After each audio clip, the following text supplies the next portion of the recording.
Huge condo fire in Tampa. At least 8 units destroyed by the flames. Yeah, at this hour, we're learning that at least 14 people are forced out of their homes this morning.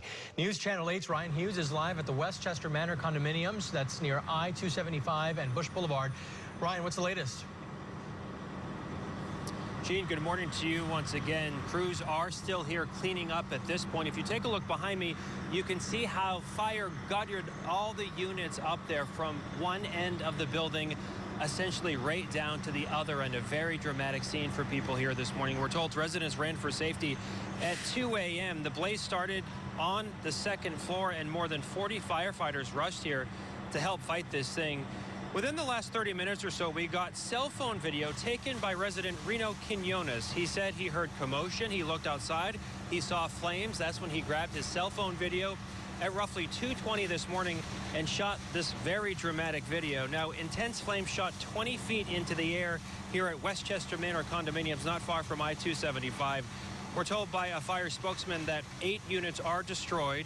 14 residents were displaced. Luckily, no one was injured. Everyone got out safely, we're told, because firefighters and police officers, as well as some residents, actually ran from door to door, telling people to leave immediately. We spoke to a man earlier today who was in Riverview at work this morning when he got a call.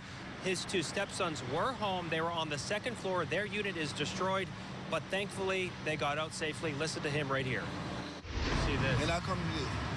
So, yeah, I feel very, very devastated right now. I'm pretty sure everybody else that they feel the same way. You know, it's just unbelievable. It really is unbelievable for Victor Blue, who you just heard from, and from at least 7 other families. This is what they have to deal with this morning. At this point, the fire marshal's office is here on scene looking for a cause. They don't know how this started at this point, but Adrian, luckily everyone got out safely. It is really a testament to the hard work of police officers and firefighters after you see that really dramatic video taken from residents here this morning. Back to you. So thankful for that, Ryan. And I know we just heard from Victor there talking about how he's devastated. I'm sure those other families are too. Do we know anything about help for them? Is that on the way?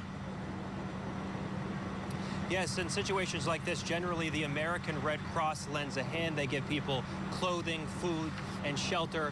And that's what Victor Blue certainly hopes for at this point, Adrian. Okay, thank you, Ryan. We'll check back with you soon.